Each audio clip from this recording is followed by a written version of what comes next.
I caught my wife planning to cheat with her friend's help. I moved our savings, filed for divorce, and refused to be her backup plan. Hello, Reddit. I never thought I'd be sharing my story here, but life is full of surprises. I'm 34 and sell industrial equipment, the exciting gear like conveyor belts and packaging machines that keep warehouses running. I've been with the same company for 8 years and worked my way up to regional manager. My wife, Laura, 32, is a part-time yoga instructor who also does freelance graphic design. We've been married for 3 years and together for 6, meeting at a trivia night at a brewery. I was on the losing team because I'm terrible at early 2000s pop culture trivia. We got a solid prenup after I saw too many of my coworkers get financially ruined in divorces.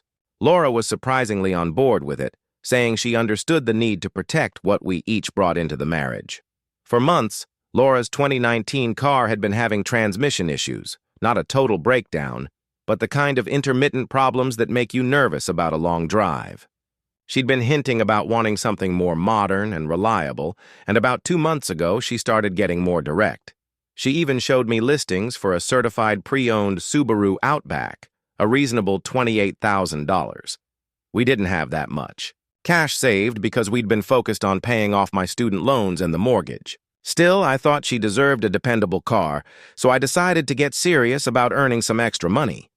For almost 2 months, I took every overtime opportunity I could, working 65 to 70 hours a week and stashing every extra dollar into a car fund.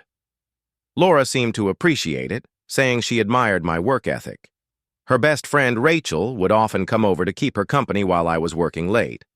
Rachel is divorced and works for a healthcare startup. The two of them would have wine nights, watch their shows, and do whatever they wanted. Last Tuesday, I finished a site visit much earlier than expected, arriving home around 7:30 p.m. instead of my usual 10 p.m.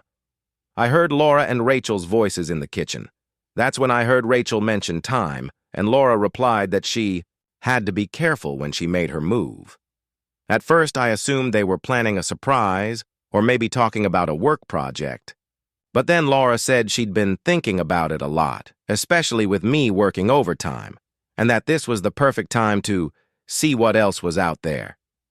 Rachel agreed, saying Laura deserved to explore her options, and even offered to help with the logistics. When Laura expressed concern about money, Rachel reassured her that she could always return to her current situation if it didn't work out. "He'll probably take you back," Rachel said. "He's too nice for his own good." That's when a chilling realization hit me. This wasn't about a birthday party. This was about my wife planning to cheat and using our marriage as a safety net. I quietly slipped out of the house, sat in my car for 10 minutes, and then just drove for an hour. I returned home later and acted completely normal.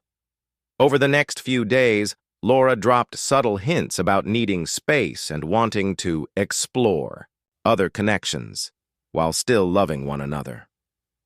On Friday night, she finally had the talk, suggesting we might have gotten married too soon. We were 28 and 31, and that while she loved me, she wasn't sure she was in love. She asked to stay at Rachel's for a while to figure things out.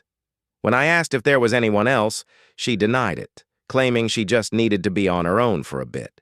She said Rachel had even offered to take her on a short trip to help her clear her head. I told her I understood and that I'd keep working, saving money, and give her all the time she needed. What I didn't tell her was that I'd already spoken to a divorce attorney on Thursday morning. Laura moved out on Sunday, taking what she needed for a temporary separation. She hugged me at the door and said she hoped we could work things out. On Monday morning, I went to the bank and transferred all our savings, including the $12,000 car fund I'd been building, to a new account under my name. Thanks to the prenup, I was completely within my rights. I also changed my direct deposit from our joint account to my new personal one. The divorce papers were ready by Tuesday, a simple, no-fault dissolution based on irreconcilable differences, with the prenup making everything clean. We would each keep what we brought in, and if we sold the house, we'd split the proceeds. There was no alimony. On Wednesday, Laura texted, asking if I was ready for a serious talk about fixing our relationship. I replied that I was definitely ready for a chat and asked her to come over on Thursday evening. She seemed excited, saying she had been thinking about our future too. Thursday night, she arrived with takeout and began talking about how much she missed our life together. Maybe she was overthinking things and that sometimes you just need to step back to appreciate what you have. That's when I handed her the divorce papers. Her face changed instantly, from nervous and happy to confused and furious. She demanded to know what this meant, if it was a joke, and why I was being so theatrical about her wanting some space. I told her I understood exactly what kind of space she was looking for, and that I had decided to give her all the space in the world permanently. I told her I overheard her conversation with Rachel last Tuesday. Not the whole thing, but enough to know she was planning to cheat and expected me to wait for her like a loyal golden retriever.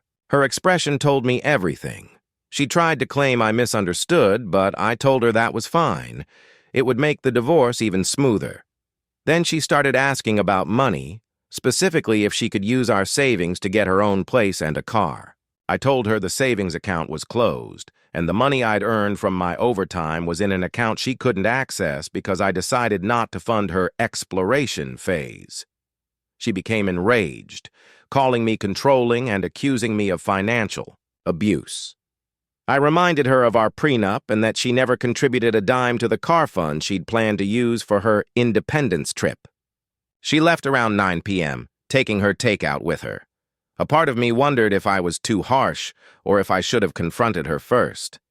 But honestly, the more I think about it, the more I'm convinced I heard exactly what I did. I'm not trying to ruin her life. She has a job and can stay with Rachel. I just don't see why I should pay for her self-discovery, especially since it involved other people's mattresses. So I posted my story to Reddit. The consensus was that I was in the right and shouldn't second-guess myself. Many people pointed out that her reaction to the divorce papers, immediately focusing on money instead of being confused or hurt, proved everything. Several people warned me she'd respond with tears and promises once she realized I was serious, and they were right.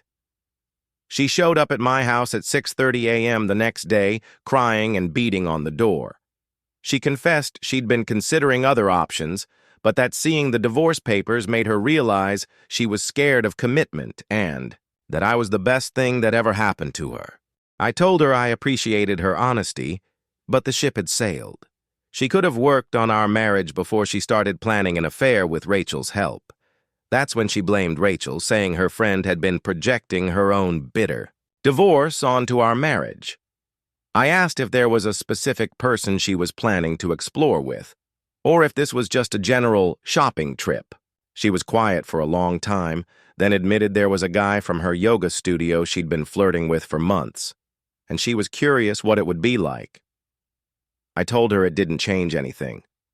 She cried and asked if we could try counseling, saying it was insane to throw away 6 years. But as many people on Reddit had pointed out, she wasn't sorry she was caught. She was sorry she got caught. If I hadn't overheard her, she would have gone through with her plan and expected me to be here waiting. I told her I'd think about it, partly just to get her to leave so I could go to work. Over the weekend, she tried to get into our joint checking account and found I had changed my direct deposit. She called me, agitated, saying she needed money for basic necessities. I told her that according to the prenup, we were each responsible for our own expenses during the separation. I told her she could work more hours or take on more clients. Rachel called me on Monday morning, pleading on Laura's behalf, saying she was really hurting and that Laura had just made a mistake. I asked Rachel if she thought I deserved to have my life blown up because of Laura's mistake, or if I should have just sponsored her affair and patiently waited for her to decide whether she wanted to keep me. Rachel got quiet and then admitted she probably gave Laura bad advice. The conversation ended abruptly. So I'm sticking with the plan. No counseling, no reconciliation. I'm letting Laura figure out her own life. Some people asked if I felt bad about serving the papers just as she seemed to be coming back. Honestly, no. She didn't come back because she realized she loved me. She came back because whatever she wanted didn't work out. That's not love. It's convenience. My next update will be when I hear back from my lawyer. Thank you for the reality checks, Reddit. The updates continued, and Reddit's predictions kept coming true. The legal escalation began with Laura, filing a motion claiming I was hiding assets. My lawyer wasn't worried, thanks to the prenup, but it meant more bills and delays. Then she went to the mortgage company, pretending to be Mrs. Thompson, and trying to get information about refinancing the house. She even gave them our case number, which she shouldn't have had access to. My neighbor, a retired teacher in her 70s, told me a young woman had stopped by claiming to be a social worker and asking if I had loud arguments or if other women came and went. The neighbor described the woman, and it was Rachel. My lawyer advised me to document everything. I also decided to be proactive and called Rachel directly. When I mentioned impersonating a social worker and the harassment, she became defensive, claiming she was just trying to help her friend. I told her that if she truly wanted to help Laura, she'd encourage her to move on instead of trying to sabotage our divorce. The grand finale of the week was coming home from work late one night to find my front door slightly open. I called the police from my car. They cleared the house, and I found something interesting. Laura's keys on my kitchen counter. She'd let herself in, looked around, and left the keys behind. The police told me to change my locks and consider a security camera. I did both the next day. A call from my lawyer brought good and bad news. The good news, her motion for spousal. Support was denied and the prenup held up. The bad news, her lawyer requested an extension causing more delays and legal bills. I told my lawyer to see it through to the end. I wasn't going to give in to manipulation. So, that's where we are. Laura has moved on from fake pregnancies and harassment to legal shenanigans and breaking and entering. Rachel is still trying to get involved, and I'm learning that divorce brings out a creative desperation in people you never knew existed. I'm so grateful for Reddit for keeping me grounded. Their advice to expect the escalation and not take it personally has been more helpful than they know.